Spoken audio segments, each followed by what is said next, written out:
여러분 안녕하십니까? 7월 8일 월요일입니다. 출발 딜사이트 시작합니다. 박명석입니다.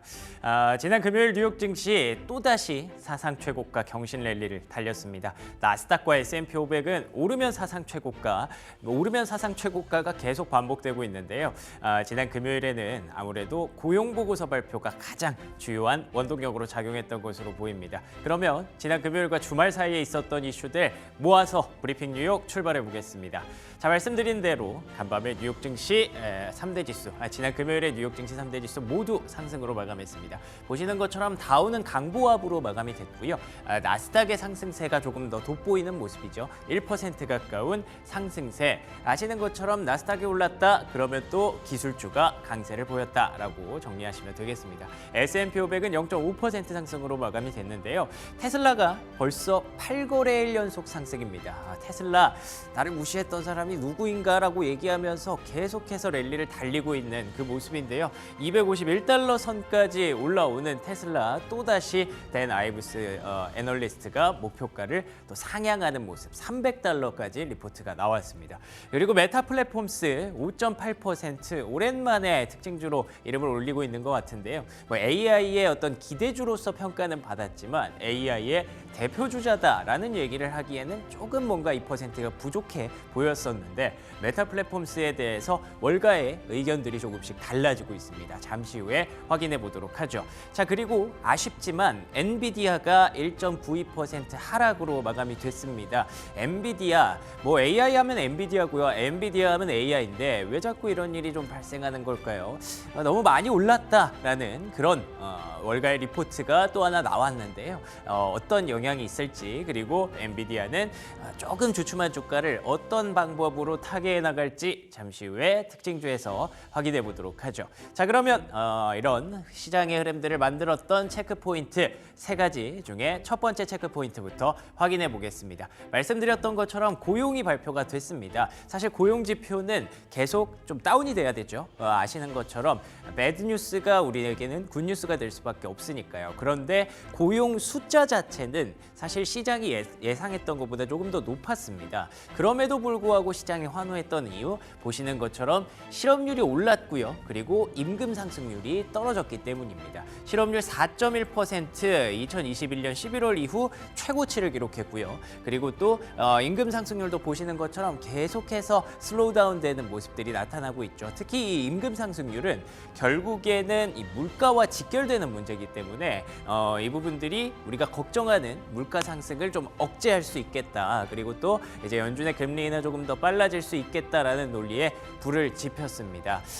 다음 장 넘겨주시면요. 이런 흐름들이 결국 금리의 급락을 만들었습니다.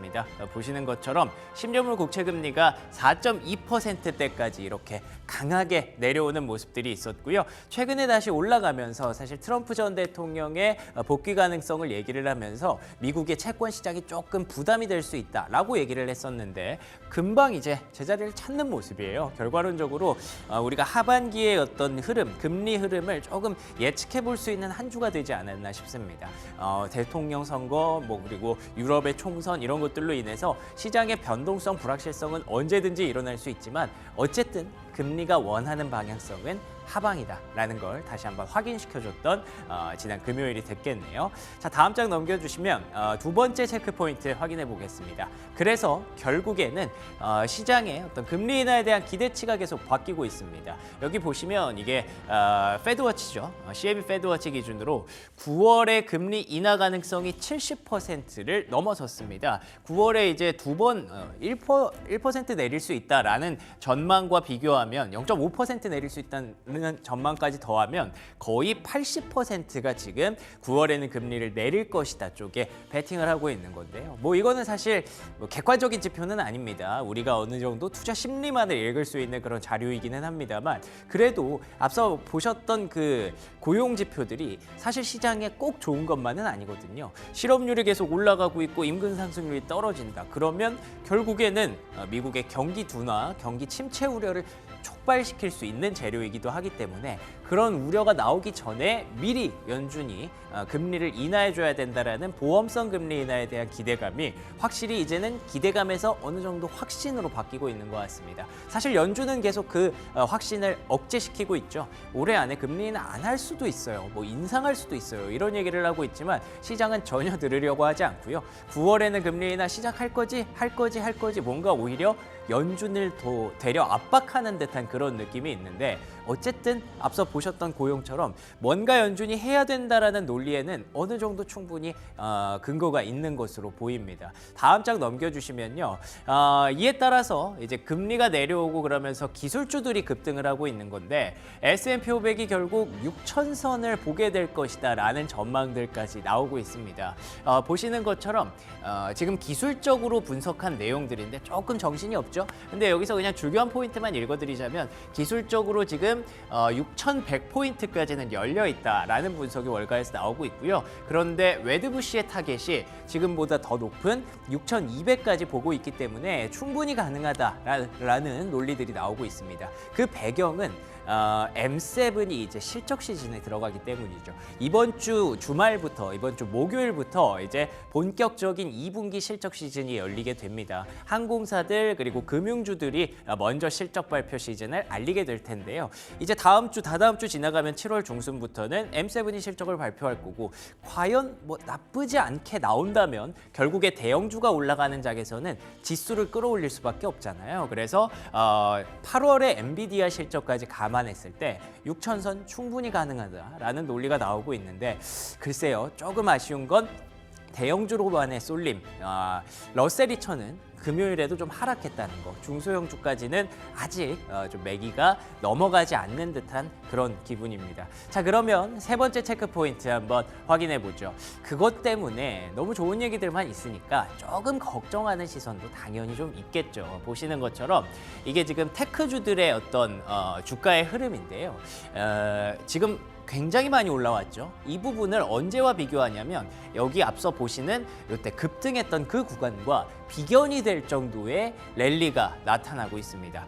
이때 보시면요. 2000년도잖아요. 2000년도 혹시 다들 기억하시나요? 물론 저는 굉장히 어렸습니다만 그때 어쨌든 닷컴 버블이 있었던 건 알고 있습니다. 그래서 그때 당시에 닷컴 버블로 인해서 전 세계 증시가 이 인터넷의 등장에 환호했었고 그때 이제 기술주 뭔가 땡컴만 붙으면 모든 종목들이 다 올라갔던 그 시절이었잖아요. 국내에서도 뭐 새로운 기술이니 뭐니 이런 종목들이 꽤 유명했었고요. 그때 당시와 기술주의 어떤 그 주가 흐름이 굉장히 비슷한 수준까지 올라왔다는 점에서 이거 좀 버블 아니냐라는 우려도 나오고 있는 상황인데요. 다음 장 넘겨주시면요. 이 기술주들의 흐름이 의외로 생각보다 밸류에이션으로 비교해 보면 그렇게 비싸지 않다라는 결과가 나오고 있습니다. 닷컴 버블 당시의 기술주들의 밸류에이션은 여기 50배까지 올라가는 그런 모습들이 있었는데 보시는 것처럼 지금은 겨우 이제 20배, 30배 수준에 불과하거든요. 이 말은 주가가 많이 올라온 건 우리가 눈으로 봤기 때문에 사실이죠. 그런데 그만큼 실적이 뒷받침이 되고 있기 때문에 밸류에이션이 그 정도로 올라가지 않았다라는 뜻이거든요. 그렇기 때문에 결국 뭐 우리가 많이 올라온 건 우리가 다 알고 있는 사실이니까 긴장은 해야겠지만 계속해서 실적으로 이걸 뒷받침해 준다면 이번 분기 실적 시즌에도 긍정적인 흐름을 보여준다면 우리가 아직까지 겁먹고 지레 겁먹고 이제 돈을 빼거나 그럴 때는 아직은 아닌 것 같다는 생각이 듭니다. 자, 그러면 특징주 세 가지 한번 볼까요? 첫 번째 특징주는요. 이 메타 플랫폼스로 준비를 해봤습니다. 메타 플랫폼스가 앞서 말씀드렸던 5% 넘게 급등을 하면서 지난 금요일에 가장 강력한 종목 중에 하나가 됐었는데요.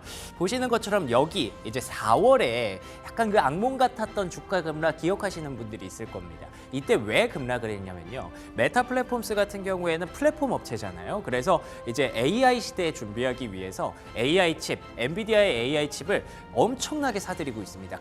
아마 전 세계에서 엔비디아 칩을 제일 많이 산 기업이 메타 플랫폼스일 텐데 그것 때문에 생각보다 지출이 좀 크다는 겁니다. 이렇게 돈을 많이 쓰는데 이걸 수익화하려면 AI 이거 진짜 괜찮은 거야? 라는 질문을 던지면서 이제 주가가 급락을 했는데 보시는 것처럼 그거 다 메꿨죠. 그러면 이때 그 질문과 우려와 논리가 시장에서는 크게 중요한 게 아니야라는 논리로 바뀌었다는 뜻이 됩니다. 그렇기 때문에 결과론적으로는 공격적인 AI 투자를 이제 보상받을 시간이 아닌가라는 분석이 가능하고요. 메타가 조금은 주춤하고 있다가 다시 한번 AI의 대표 주자로 올라설 수 있을지.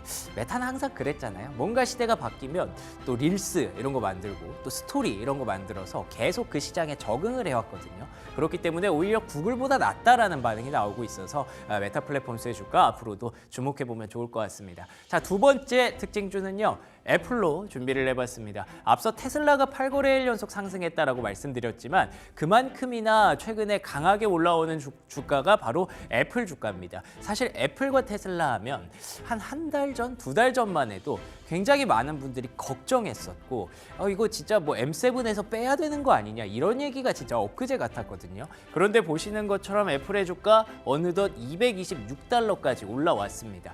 나도 AI 관련 수혜주가 될 수 있다라는 논리를 펼치면서 최근의 주가 랠리, 특히 하반기 들어서 주가 랠리가 더 강하게 나오고 있는 그런 상황인데요. 다음 장 넘겨주시면요.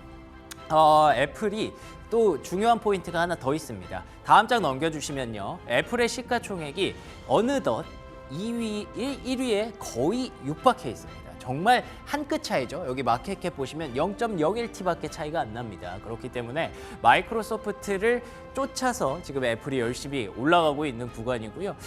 애플이 사실 1위였다가 내려온 지가 꽤 됐잖아요. 그래서 분명히 자신감이 많이 떨어져 있고 자존심이 많이 상했을 텐데 그 부분을 극복해낸다면 다시 한번 애플이 써나가는 그런 시나리오를 우리가 다시 한번 확인할 때가 오겠죠. 특히나 이번 주에 또 삼성전자의 어떤 폼팩터 발표, 신제품 발표들이 있기 때문에 애플도 신경을 쓰지 않을 수가 없을 것 같습니다. 이 두 회사의 경쟁 체제도 다시 한번 주목을 받게 될지 AI 스마트폰 관련주들 한번 잘 체크해 보시죠. 자, 그리고 마지막 특징주로 준비해 봤습니다.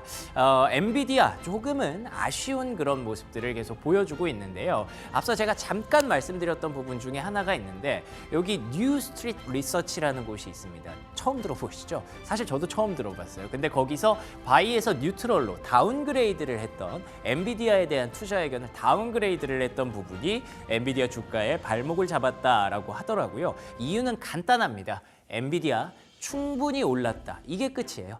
우리가 물론 더 올라갈 것으로 예상하고 목표가도 135달러면 지금보다 높게 잡고 있거든요. 그건 알고 있지만 지금 현재 시점에서 그걸 더 확신하려면 내년까지 추가로 성장할 것이라는 뭔가 계기가 필요하다라는 논리를 펼치고 있는데요. 뭐 틀린 말은 아니죠. 근데 다음 장 넘겨주시면요.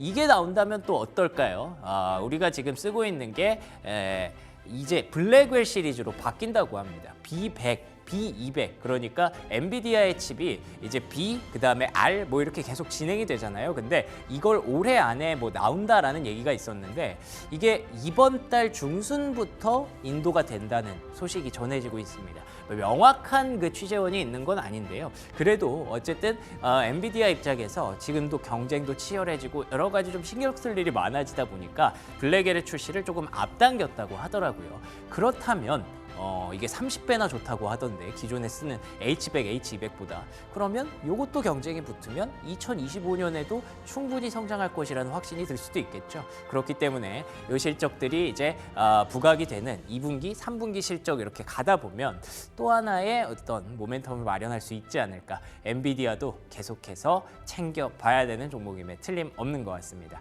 자, 여기까지 브리핑 뉴욕이었고요. 조은준 캐스터와 함께하는 시황 브리핑으로 이어갑니다. 네, 지난주 글로벌 시장 살펴보도록 하겠습니다.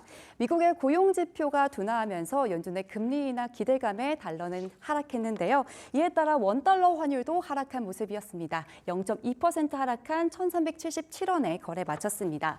또한 국내외로 위험 선호 심리가 지속되는 가운데 외국인의 국내 증시 매수세는 환율 하락에 압력을 가한 모습이었고요. 10년물 국채금리도 한번 살펴보도록 하겠습니다. 10년물 국채금리는 TV 대선 토론 이후 4.48%까지 급등했는데 고점 대비 하락하면서 4.2%에 거래 마쳤고요. 국제 유가 미국 독립기념일에 이어서 또 연휴 드라이빙 시즌으로 차익 실현 매물이 나오면서 하락한 모습입니다. 0.5% 하락한 83달러 중반대에 거래 마쳤습니다. 이어서 원자재 시황도 한번 살펴보도록 하겠습니다. 금 선물 정말 큰 폭으로 상승했는데요. 지난주 금요일에 발표된 미국의 비농업 부문 고용 지표가 실업률 상승을 보이면서 이 시장의 불안감 야기하고 있습니다. 연준의 금리 인하 가능성이 커진 가운데 달러 인덱스는 약세를 보였고요. 이에 대비해 금 선물 가격, 거래량이 늘면서 가격 상승하는 모습이고 앞으로도 당분간 계속 상승할 것으로 보입니다. 1.29% 상승했고요. 은은 2.21% 그리고 구리를 비롯한 다른 비철 금속 가격도 모두 상승 보였습니다. 곡물 시장도 지난주 금요일에는 대부분 상승으로 마감했는데요. 열대성 허리케인 베릴이 만약 멕시코만으로 향하면 이 공급에 대한 영향 끼치면서 미국의 원유 가격 상승할 수 있으니 이 점 참고하시면서 이어서 프리미엄 미국 주식 시작하도록 하겠습니다.